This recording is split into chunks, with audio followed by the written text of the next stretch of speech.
Hello everyone, in this video I will show you how can you download AVG Free Antivirus. So for downloading that software, press on Window key and then search here Microsoft Store and then open it.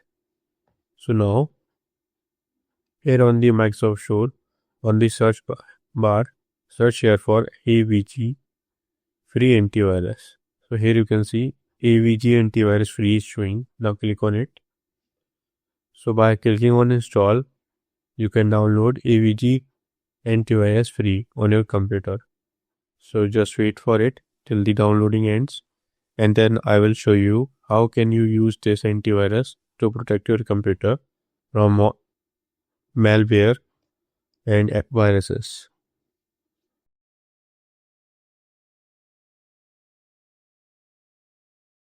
So now here you can see downloading has been completed and now it is installing.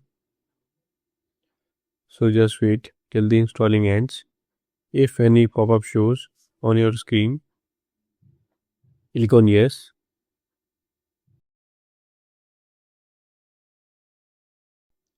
So now here you can see AVG antivirus has been downloaded and installed. Now by clicking on open, you can launch AVG antivirus on your computer. So just wait till the antivirus launched. So here you can see AVG antivirus free has been launched. Now by clicking on run smart scan, we can run a scan on our computer to protect it from malware and viruses. So I hope this video is helpful for you. If you found this video helpful, please do like, share and subscribe, and thanks for watching.